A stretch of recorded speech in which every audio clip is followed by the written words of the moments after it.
এখন আমার একটু বুঝে থাকলে জবাব দিবেন, যেই মানুষগুলো রুজি উপার্জনের বাহানা দিয়ে নামাজ বাদ দেয় এরা চালাক না বোকা? নিঃসন্দেহে এরা বোকা। আল্লাহ তাআলা বললেন, গোলাম নামাজি হয়ে যাও, ঘরের মানুষদেরকে নামাজি বানাও, আমি আল্লাহ তোমাকে রিজিক দিয়ে দিব। সেই জন্য অনুরোধ করে বলবো, কাজ থাকবে, কর্ম থাকবে, ব্যবসা থাকবে। আপনি দোকান খুইলা বইসা আছেন, ওই দিক দিয়া দেখবেন নামাজের ইকামত শুরু হওয়ার টাইম হয়ে গেল, কাস্টমারের ভিড় দেখবেন। মনে কইরেন না আমাদের এলাকায় তো বলে কাস্টমার লক্ষ্মী, এ কথা বলা জায়েজ নাই। ওদের ভাষায় কাস্টমার হলো এটা আমার জন্য একবারে লক্ষ্মী কয়, মানে সৌভাগ্য, কাস্টমার আসলে ভালো।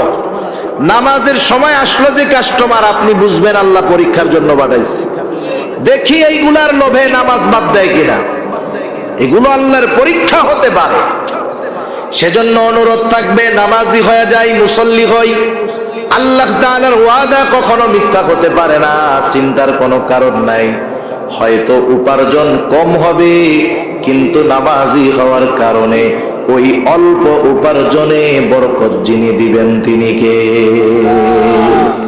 আমি দুইটা বিষয়ে প্রত্যেকটা পয়েন্ট থেকে টানতেছি যে নামাজি হইলে পরকালের লাভ কি, জাহান্নাম থেকে বাঁচা যাবে, দুনিয়ার লাভ কি, রিজিক পাওয়া যাবে। এই জন্য জাহান্নামীরাও বলল, জাহান্নামে আসার এক নম্বর কারণ হলো আমরা মুসল্লি ছিলাম না, নামাজি ছিলাম না। এখন আপনারা বলেন আমরা কি হব? চ্যানেলটি সাবস্ক্রাইব করে আমাদের সঙ্গেই থাকুন। আমি আর বেশি সময় করব না, বেশি সময় কষ্ট আপনাদের দিব না।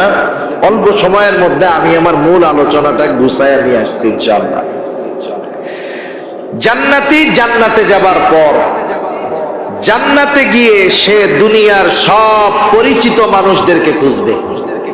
বলেন তো, জান্নাতি জান্নাতে গিয়ে যদি দুনিয়ার সব পরিচিত মানুষকে খুঁজে, সে কি জান্নাতে দুনিয়ার সব পরিচিত মানুষকে পাবে? পাবে না। তাফসীরে ইবনে কাসীরের মধ্যে আসছে, আল্লাহ তাআলা জান্নাতি আর জাহান্নামীদের মধ্যে দেখা ও কথাবার্তার ব্যবস্থা করে দিবেন। জান্নাতি জাহান্নামীকে দেখবে, জাহান্নামী জান্নাতীকে দেখবে।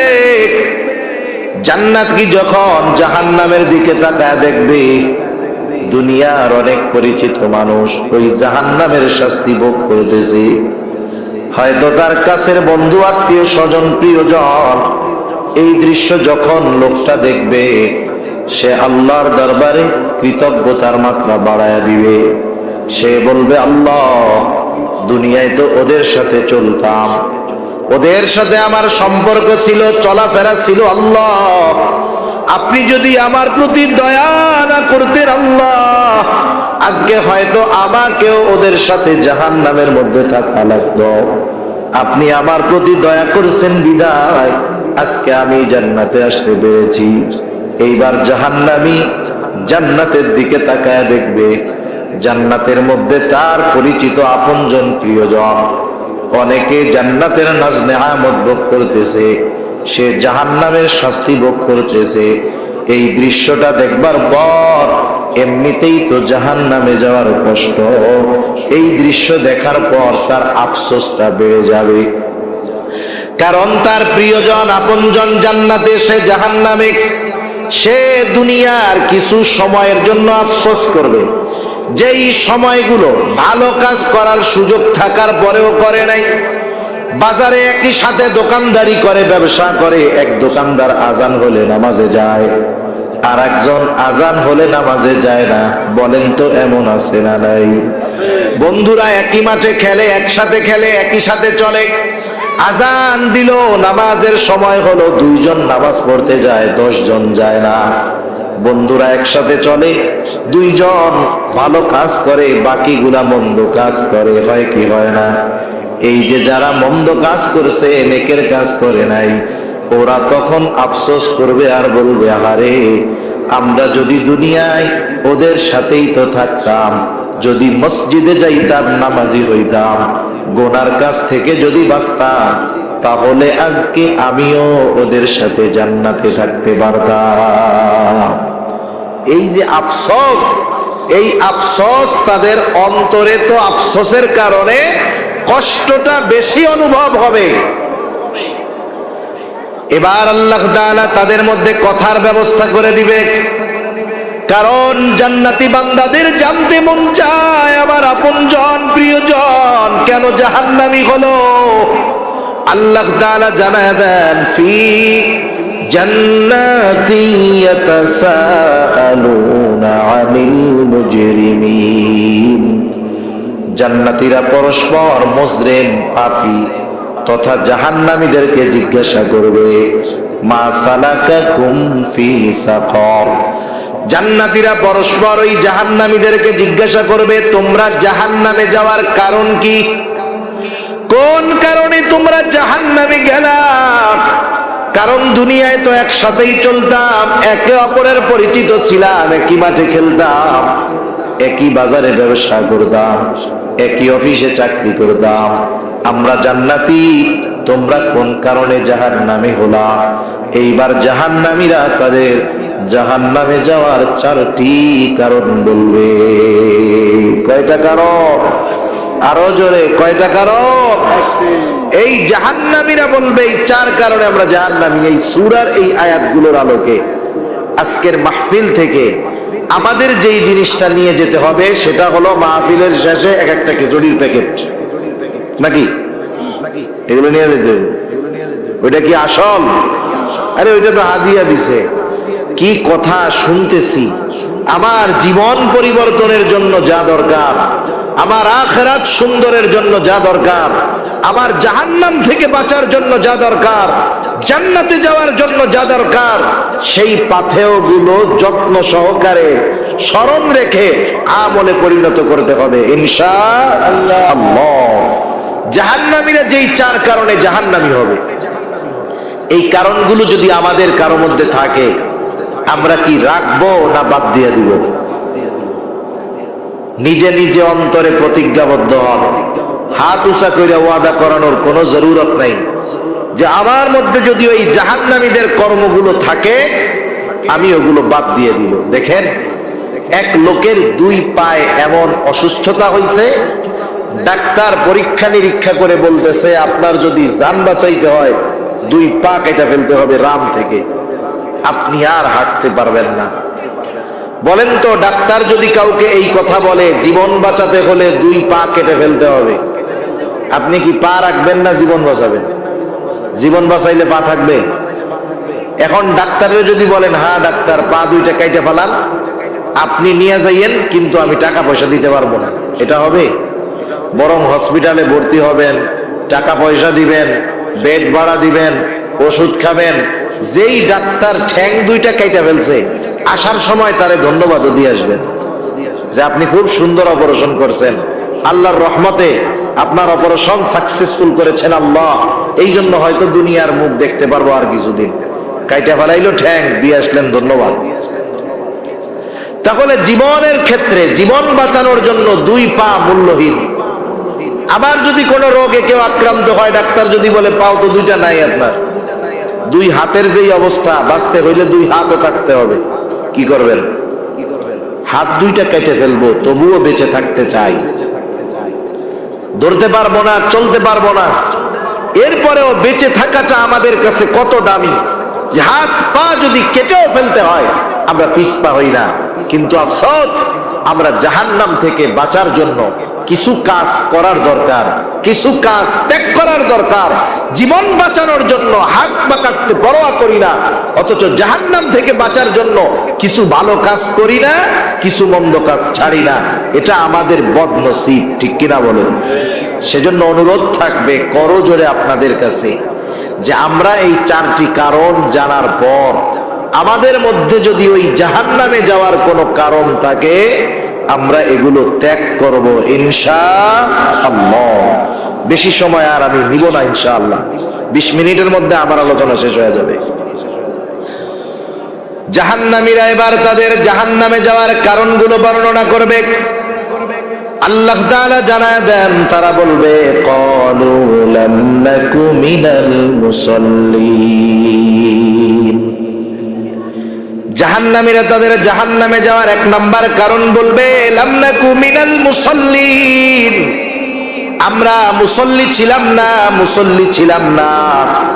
মুসল্লি কাকে বলে? সপ্তাহে একদিন মসজিদে হাজিরা দিলে সে মুসল্লি নয়। আমাদের ঢাকা শহরে মাঝে মধ্যে দেখা যায় 5 তলা 7 তলা মসজিদ, জুমার দিন পুরা মসজিদ ভরপুর, ছাদেও জায়গা নাই, নামাজের জন্য মানুষের জায়গা না পেয়ে রাস্তায় দাঁড়ায় গেছে মসজিদের সামনে। মসজিদের ভিতরে যত মানুষ তার চাইতে বাহিরে আরো বেশি মানুষ। ওই মহল্লার ওই দিনের আসরের নামাজে যদি খোঁজ নেওয়া হয় দেখা যাবে জুমার সময় যেই মসজিদে জায়গা নাই, রাস্তাও ফিলাপ, ওই মসজিদে ওই দিনের আসরের নামাজে নিচের তালার 3 কাতারও ভরে না। তাহলে বোঝা গেল আমাদের দেশের অধিকাংশ সাপ্তাহিক মুসল্লি, অরিজিনাল মুসল্লি সপ্তাহে একদিন মসজিদে হাজিরা দিলে হবে না।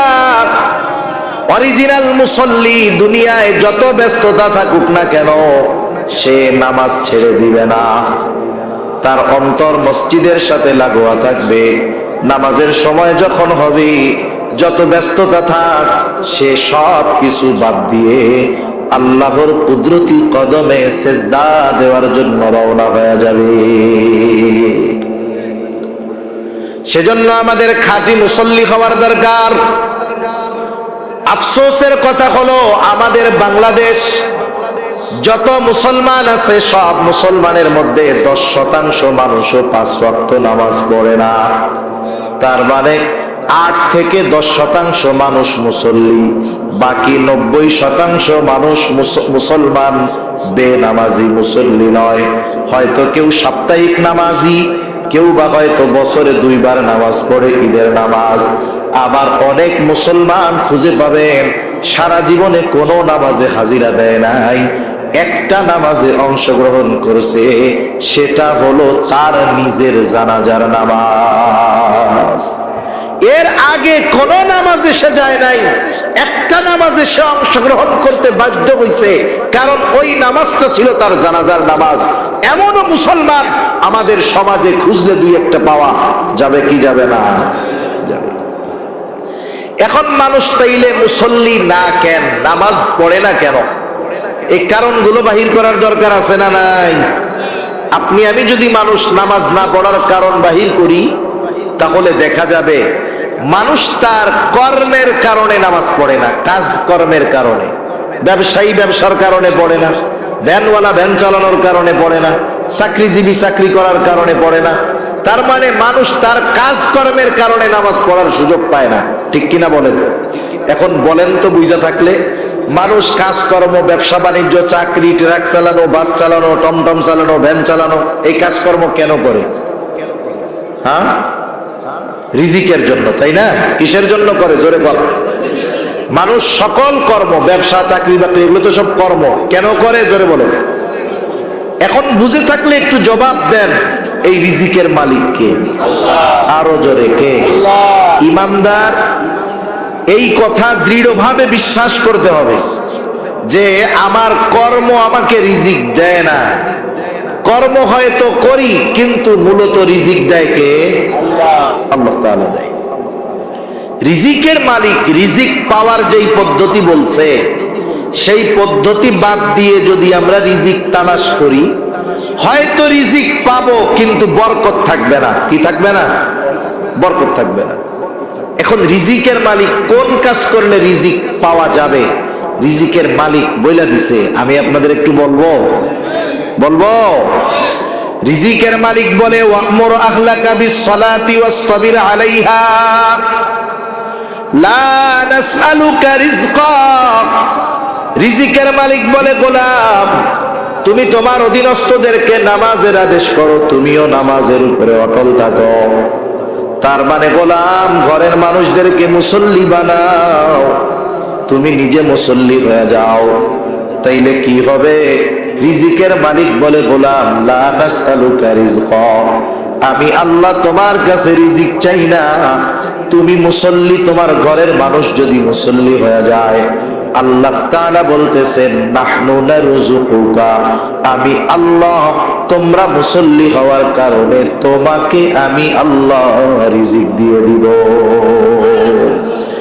এখন আমার একটু বুঝে থাকলে জবাব দিবেন, যেই মানুষগুলো রুজি উপার্জনের বাহানা দিয়ে নামাজ বাদ দেয় এরা চালাক না বোকা? নিঃসন্দেহে এরা বোকা। আল্লাহ তাআলা বললেন, গোলাম নামাজি হয়ে যাও, ঘরের মানুষদেরকে নামাজি বানাও, আমি আল্লাহ তোমাকে রিজিক দিয়ে দিব। সেই জন্য অনুরোধ করে বলবো, কাজ থাকবে, কর্ম থাকবে, ব্যবসা থাকবে। আপনি দোকান খুইলা বইসা আছেন, ওই দিক দিয়া দেখবেন নামাজের ইকামত শুরু হওয়ার টাইম হয়ে গেল, কাস্টমারের ভিড় দেখবেন। মনে কইরেন না আমাদের এলাকায় তো বলে কাস্টমার লক্ষ্মী, এ কথা বলা জায়েজ নাই। ওদের ভাষায় কাস্টমার হলো এটা আমার জন্য একবারে লক্ষ্মী কয় আর কি, মানে সৌভাগ্য, কাস্টমার আসলে ভালো। নামাজের সময় আসলো যে কাস্টমার, আপনি বুঝবেন আল্লাহ পরীক্ষার জন্য পাঠাইছে।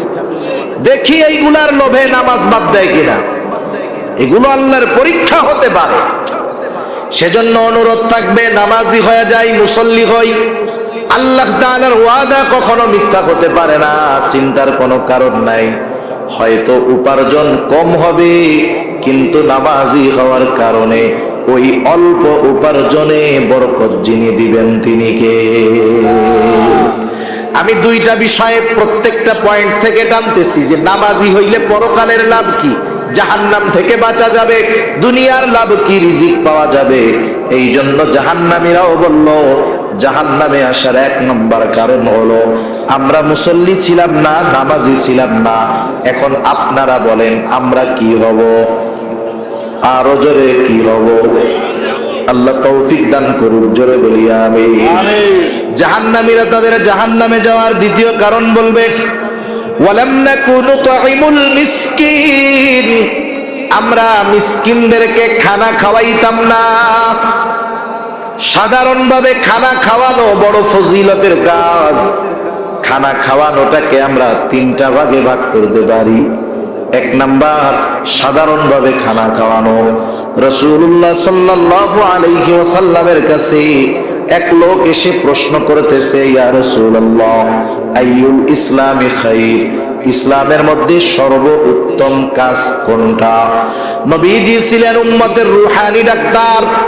একই প্রশ্ন ব্যক্তি ভেদে ভিন্ন রকমের উত্তর নবীজি দিতেন।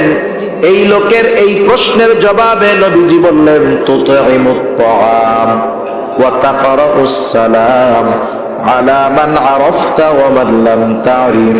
নবীজি বললেন, তুমি মানুষকে খানা খাওয়াও আর পরিচিত অপরিচিত সবাইকে বেশি বেশি সালাম দাও।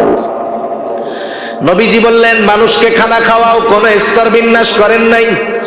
নবীজি বলেন নাই ধনীরে খাওয়াবা না, গরিবরে খাওয়াও, মিসকিনরে খাওয়াও, এমনটা বলেন নাই। সেই জন্য মুহাদ্দিসিনে কেরাম বলেন, লোকটা ধনী হোক আর গরিব হোক, পরিচিত হোক আর অপরিচিত হোক, অসহায় হোক অথবা স্বাবলম্বী হোক, এক কথায় কোন মানুষ যদি অপর কোন মানুষকে আল্লাহর সন্তুষ্টির জন্য খানা খাওয়ায়, ফজিলত আছে না নাই? খানা খাওয়ানোর দ্বিতীয় স্তর। এখন বলেন, ওই খাবারটা যদি কোনো মিসকিনকে খাওয়ানো হয়, ফজিলত কম না বেশি? মিসকিনদের খানা খাওয়ানো বড় দামি কাজ। আল্লাহ তাআলা কোরআনুল কারীমের মধ্যে জানায় দেন, সূরা মাউন, এই সূরার মধ্যে আল্লাহ তাআলা কাফেরদের কয়েকটা মন্দ স্বভাবের কথা বর্ণনা করেন। মন্দ স্বভাবগুলোর মধ্যে একটা হলো, আল্লাহ তাআলা বলেন, ওয়ালা ইয়াহুদ্দু আলা তাআমিল মিসকিন, কাফেররা মিসকিনদেরকে খানা দেয় না। মুফাসসিরিনে কেরাম বলেন, মিসকিনদের খানা না দেওয়া এটা হলো কাফেরদের স্বভাব। এর বিপরীত মিসকিনদের খানা দেওয়া এটা হলো প্রকৃত মুমিনের স্বভাব। তাহলে মিসকিনকে খানা দেওয়া মুমিনের কাজ। এখন কথা হলো, মিসকিনদেরকে যদি খানা দেই, আখিরাতে জাহান্নাম থেকে বাঁচবো, দুনিয়ার লাভ কি? পবিত্র কোরআনুল কারীমের একটা সূরা, সূরাতুল ফাজর, এই সূরার মধ্যে আল্লাহ তাআলা মানুষের রিজিক সংকীর্ণতার কয়েকটা কারণ বর্ণনা করেন।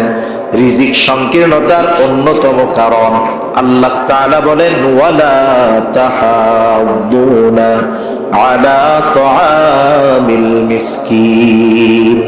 আল্লাহ তাআলা বলেন তোমাদের রিজিক সংকীর্ণতার অন্যতম কারণ তোমরা পরস্পর মিসকিনদেরকে খানা প্রদানে উৎসাহ দাও না। মুফাসসিরিনে কেরাম বলেন উদ্দেশ্য হলো নিজে মিসকিনদের খানা দাও না, অপরকেও খানা দিতে উৎসাহ দাও না। এই কথার আলোকে মুফাসসিরিনে কেরাম বলেন যেই ব্যক্তি মিসকিনদের খানা দেয়, অপরকে মিসকিনকে খানা খাওয়াইতে উৎসাহ প্রদান করে, আল্লাহ রব্বুল আলামিন ওই লোকটার রিজিক দুনিয়াতে প্রশস্ত করে দেয়। রিজিক প্রশস্তের ব্যাপারটা ভিন্ন। সম্পদ থাকলেই যে রিজিক প্রশস্ত তা না, আবার সম্পদ না থাকলেই যে রিজিক সংকীর্ণ তা না।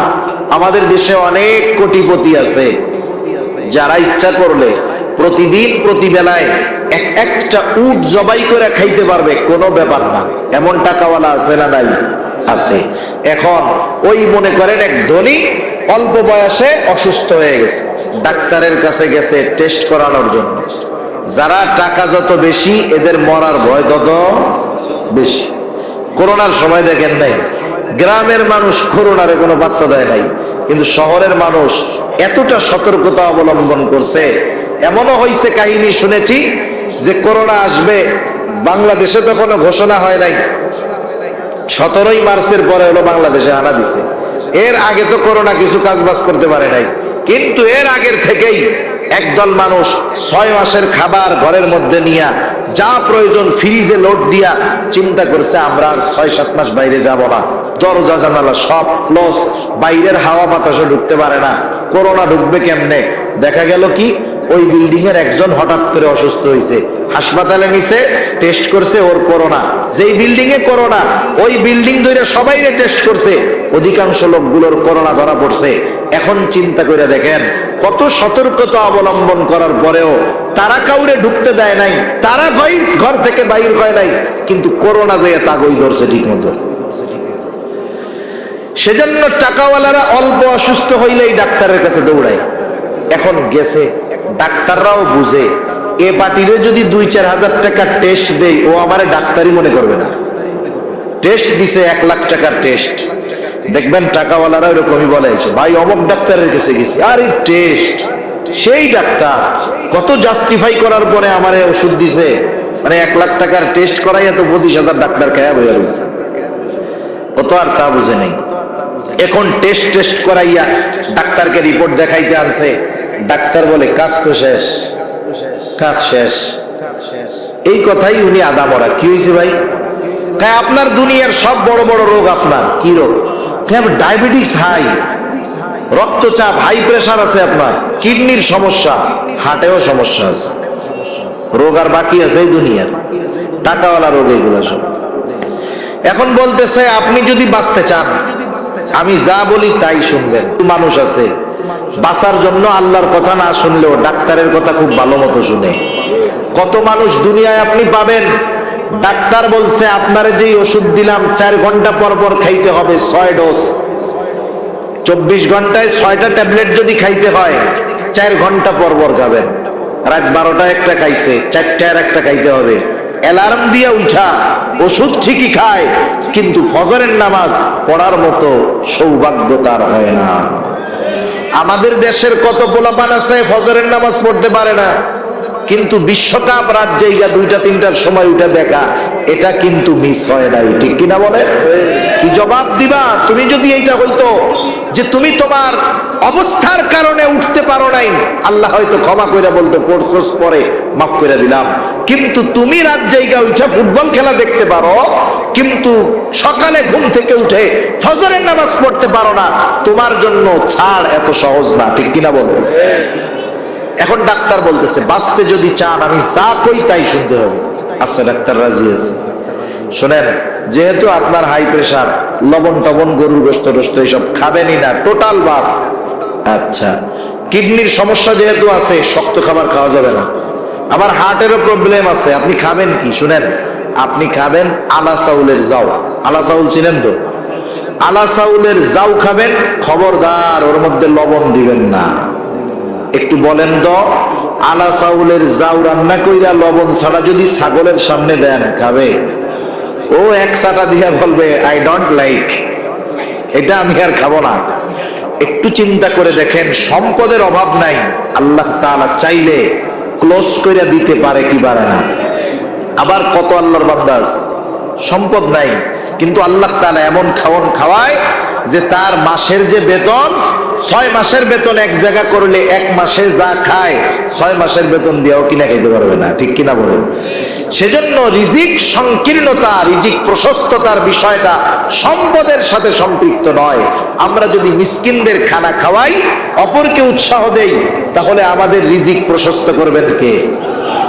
খানা খাওয়ানোর তৃতীয় স্তর, মিসকিন অসহায় ক্ষুধার্ত মানুষ যদি আমার আপনার প্রতিবেশী হয়, তাহলে ওই প্রতিবেশী অসহায়কে খানা দেওয়া শুধু ফজিলতের কাজ নয়, ঈমান সম্পৃক্ত বিষয়।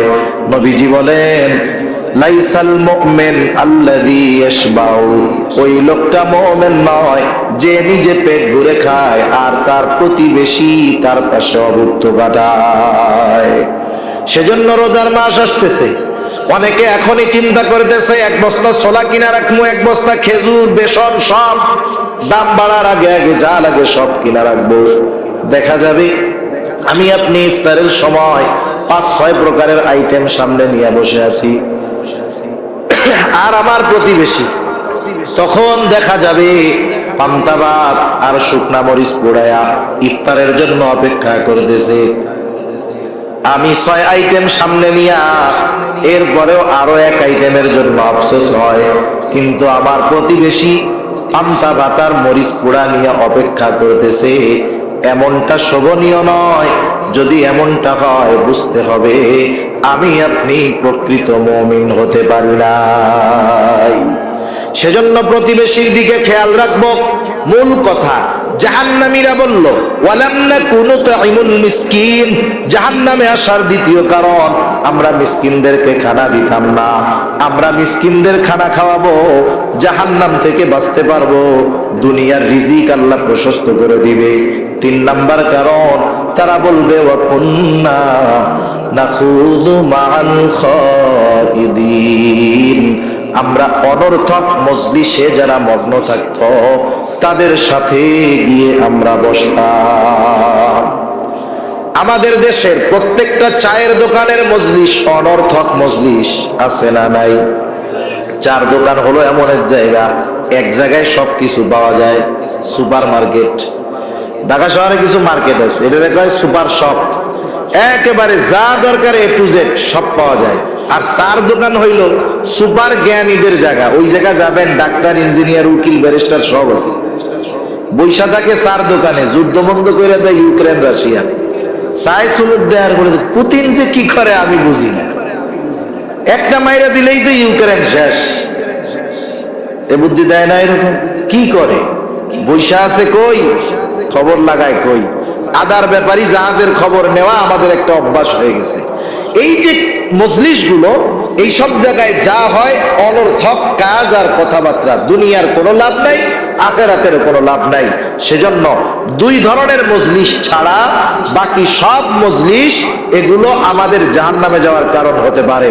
সেজন্য যেই মজলিসে দুনিয়ার বৈধ কল্যাণ আছে আর যেই মজলিসে আখিরাতের কল্যাণ আছে, এই 2 ধরনের মজলিস ছাড়া যত মজলিস আছে সবগুলো জাহান্নামে যাওয়ার কারণ হবে। কারণ 4 দোকানের মজলিসের মধ্যে গীবতের আখড়া। গীবত বুঝেন তো?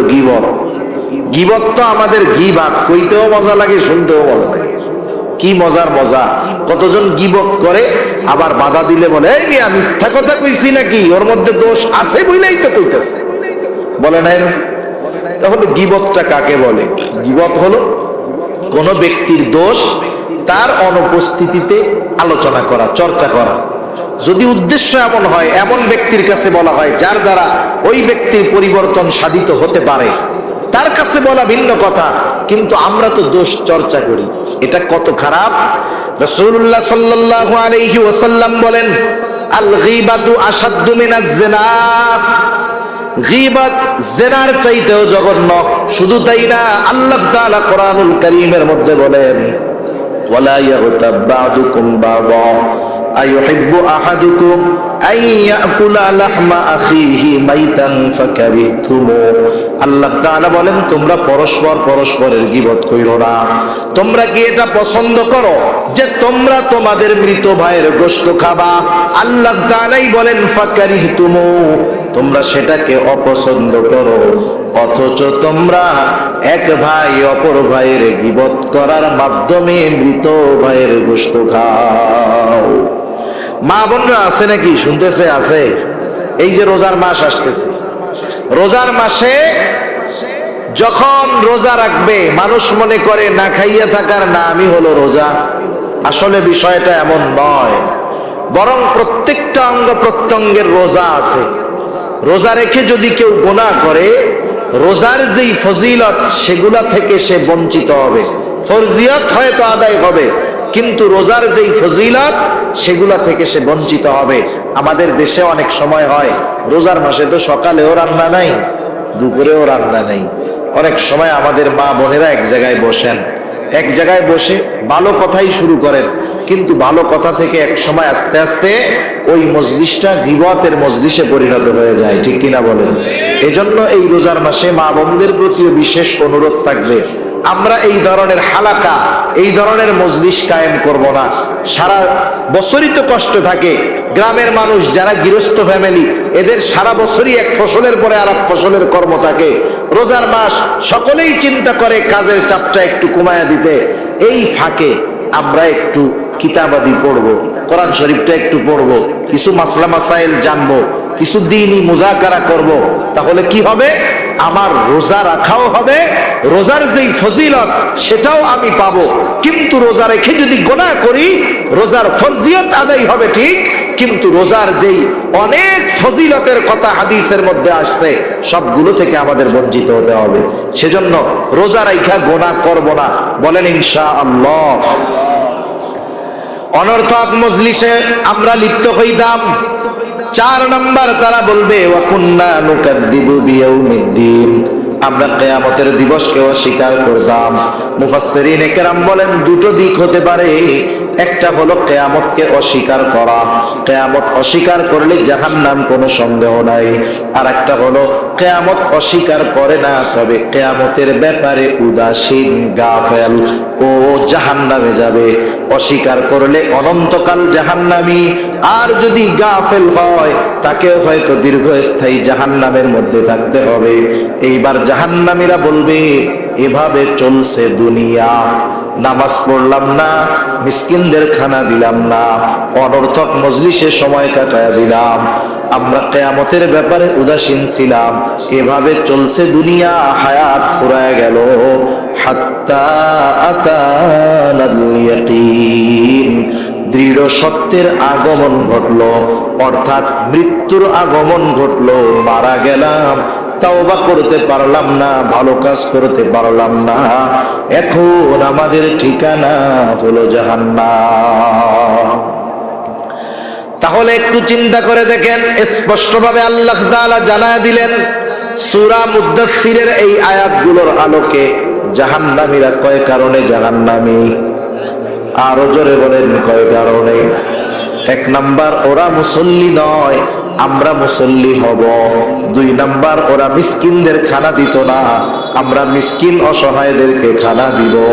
তারা অনর্থক মজলিসে বৈশা মগ্ন হতো, অনর্থক কথাবার্তায় লিপ্ত থাকতো, আমরা অনর্থক মজলিস ত্যাগ করব। 4 নাম্বার, তারা কিয়ামতের ব্যাপারে অবিশ্বাসী, উদাসীন ছিল, আমরা কিয়ামতের ব্যাপারে দৃঢ় বিশ্বাসী হব। জোরে বলে ইনশাআল্লাহ, আরো জোরে ইনশাআল্লাহ। সর্বশেষ 1-2 মিনিটে কথা বলে আমি শেষ করে দিব, মূল সময় আমার শেষ। এখন আসেন একটু চিন্তা করে দেখেন, এতটুকু চিন্তা মাথার মধ্যে নিয়ে একটু বাড়িতে যাবেন, একটু চিন্তা করে দেখেন তো যে আল্লাহ তাআলা কোরআনুল কারীমের মধ্যে বলছেন যে যারা দুনিয়াতে ভালো কাজ করে না, ইমানদার বেঈমান, যারা ভালো কাজ করে না, নেক কাজ করে না, দান সাদকা করে না, নামাজ কালাম পড়ে না, এরা মারা যাওয়ার পরে এরা আফসোস করে। এরা মারা যাওয়ার পরে কি করে?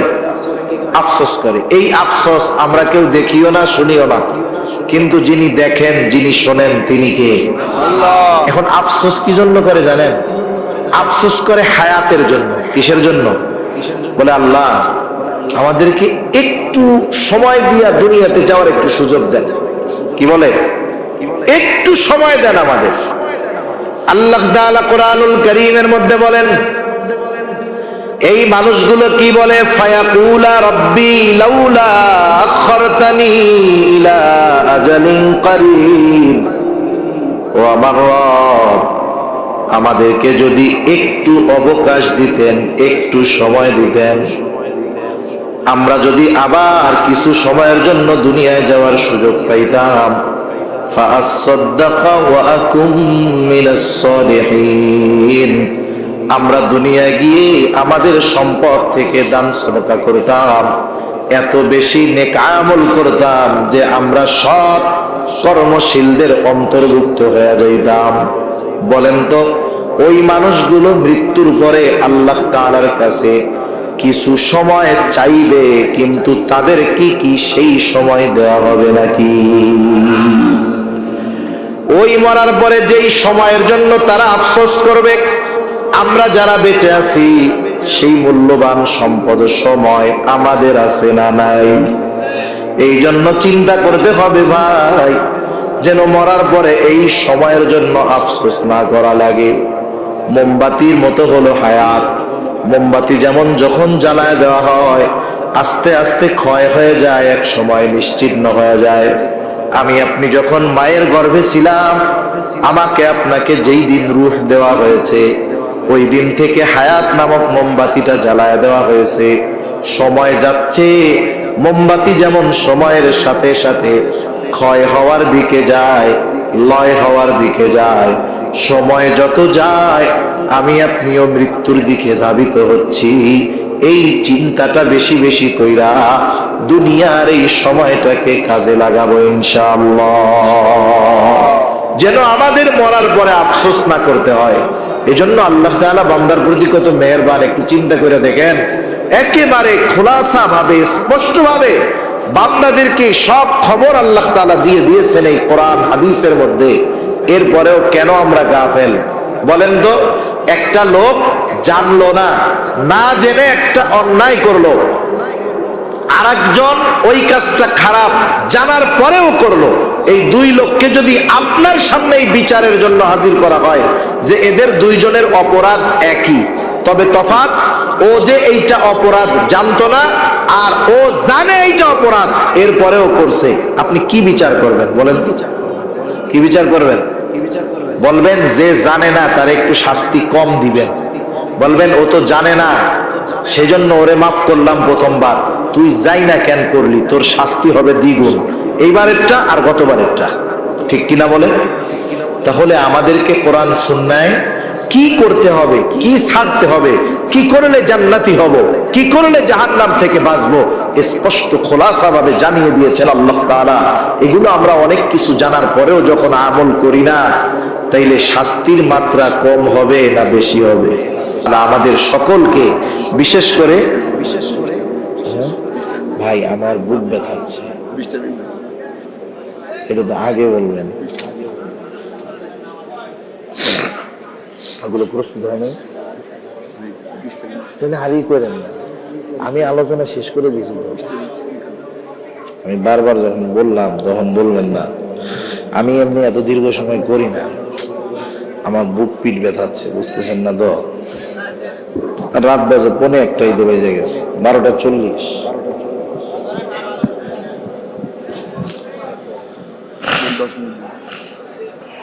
আমি কি বলবো বলেন? আমি তো একটা বিষয় নিয়ে আলোচনা করছি, আর বিষয়টা তো আমি টাইনা দিচ্ছি শেষ করে, আপনি বুঝতেছেন না?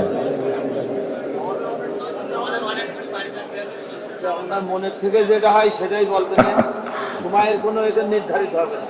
আপনারা ওইগুলোর ব্যবস্থা আনেন, আমাদের মেহমানদারির জিনিসগুলো আনেন।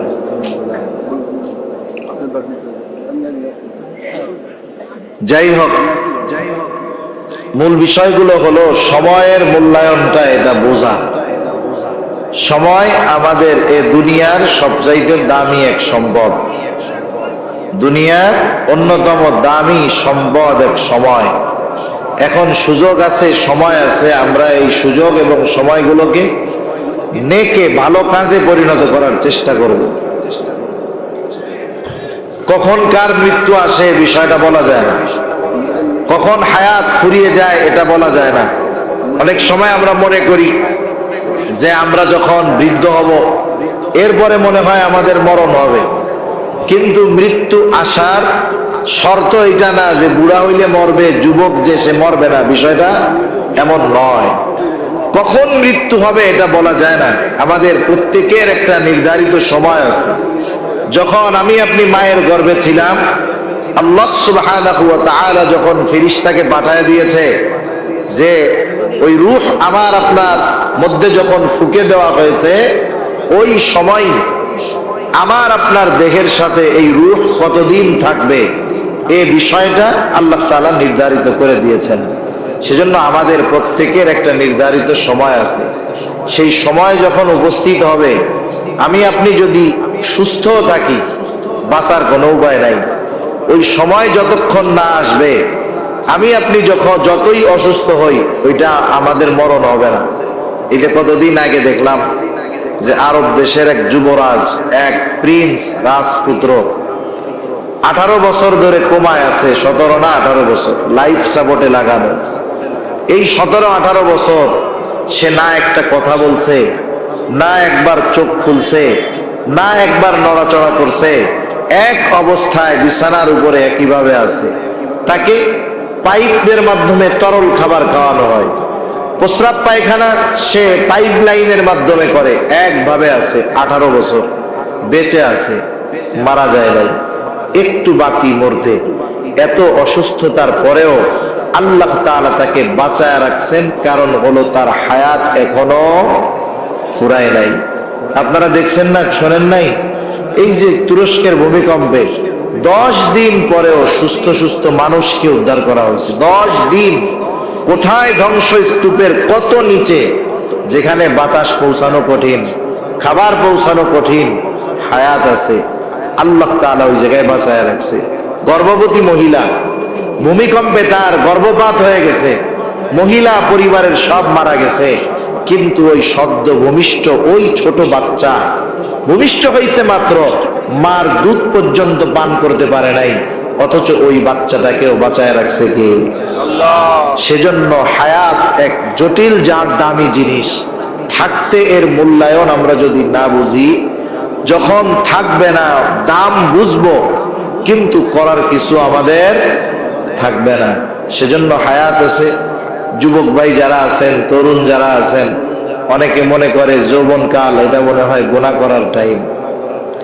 অনেক অভিভাবক আমার জানা আছে এরকম, তার ছেলে যুবক মানুষ অপরাধ করছে, তিনি নামাজি মানুষ, মসজিদে আছেন, মসজিদ কমিটির দায়িত্বেও আছেন। ওনার কাছে একদল মানুষ এসে ওনার সন্তানের ওই অপরাধের ব্যাপারে অভিযোগ দিয়েছে যে আপনার ছেলে এই কাজটা করছে। এক্ষেত্রে বাবার দায়িত্ব কি? বাবার দায়িত্ব হলো ওই সন্তানকে শাসন করা, ঠিক কিনা? উপস্থিত মানুষের সামনে উনি কি জবাব দিলেন জানেন? বলে, আরে যৌবনকালে এটা একটু কইরাই থাকে, আমরাও কত করছি। ওনার ছেলের ব্যাপারে অভিযোগ দেওয়া হলো, উনি কি বললেন? যৌবনকালে এটা করেই থাকে, আমরাও কত করছি। এর দ্বারা কি হলো? উনি ওনার ওই সন্তানকে এই কাজে বাধা না দিয়ে আরো কেমন যেন উৎসাহী করলেন। উনি বুঝাইতে চাইলেন যে যৌবনকাল এটা মনে হয় গুনাহ করার টাইম। আমাদের তরুণ যুবক ভাইয়েরা এটা মনে করে অনেক ক্ষেত্রে যে আমরা তরুণ, আমরা যুবক, আমরা এখন কিশোর, আমরা প্রাইমারি পাড়ি দিয়ে হাই স্কুলে উঠেছি, হাই স্কুল থেকে আমরা এখন কলেজে গিয়েছি, কলেজ থেকে যখন ভার্সিটিতে যায় ওরা তো মনে করে আমরা দুনিয়ার যৌবনের পাখা মেলে উঠতেছি। হায় হায়, ইসলাম বিদ্বেষীরা তরুণ, কিশোর, যুবকদেরকে টার্গেট করে তাদের চরিত্র ধ্বংসের মিশনে নামছে। অথচ দেখেন ইসলাম যৌবনকালের ব্যাপারে কতটা গুরুত্ব দেয়।